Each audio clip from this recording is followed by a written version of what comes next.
میلاد حضور کی ولادت باسعادت کی خوشی پر مسرتوں کے اظہار کا نام ہے،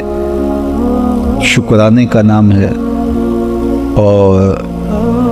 آقا کریم علیہ السلام کے فضائل، شمائل اور خصائل کے تذکروں کا نام ہے۔ اللہ جل شانہ نے ہمیں حضور ختم المرتبت صلی اللہ علیہ وآلہ وسلم کی صورت میں جو انعام عطا کیا، اس کا شکرانہ ہے میلاد، سو وہ ہم ادا کرنے کے لیے جمع ہوئے ہیں۔ اور اگرچہ یہ جانتے ہیں، ٹیبل تھوڑا سا چیئر آگے پلیز،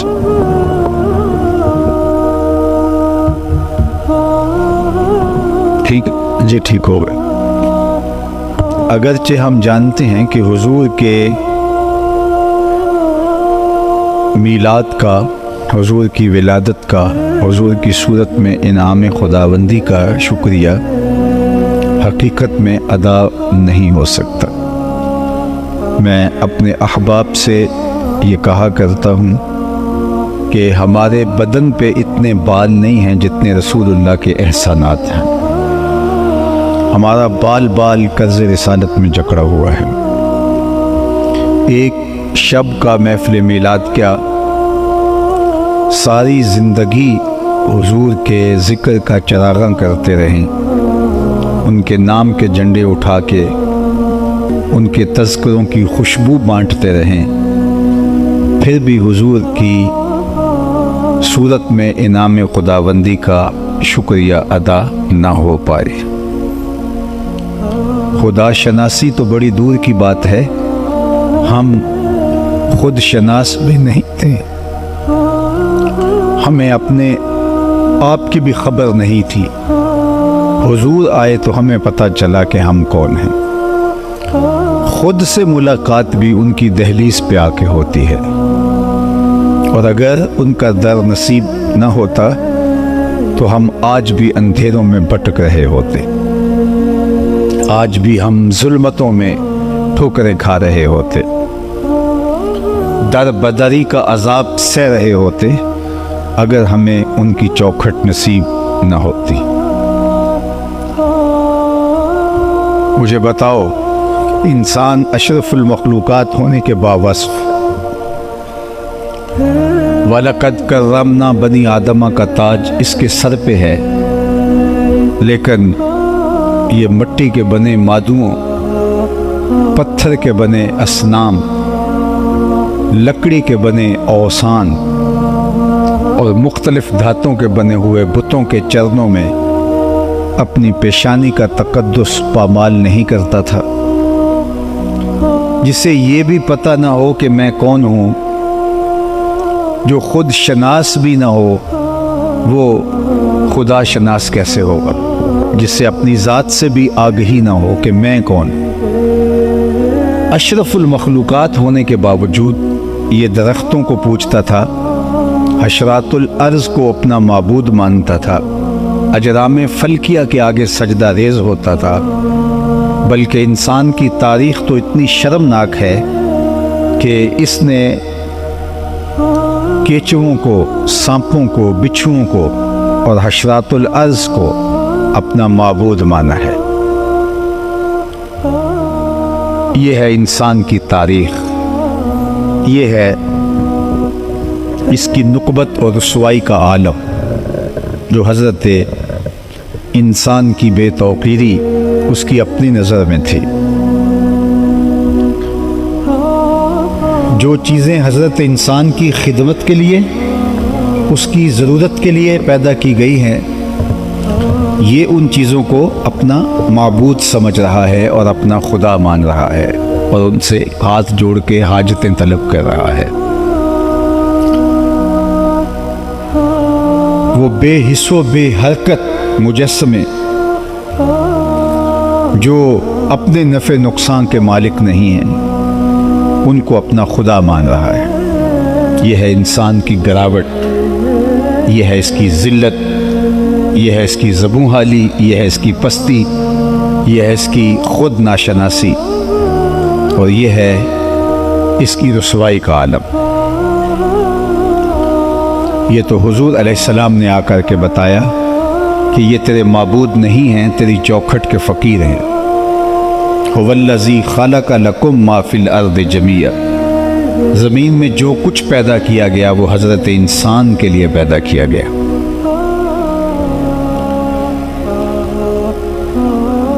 میرا خیال آگے گنجائش موجود ہے، یہ تھوڑی سی اگر رش ہے تو یہاں آپ ان کو بٹھا سکتے ہیں تاکہ پھر پیچھے آنے والے پیچھے بیٹھ سکے، اور اگر ممکن نہیں ہے تو پھر احباب کو جہاں جگہ ملے وہی وہ رک جائیں،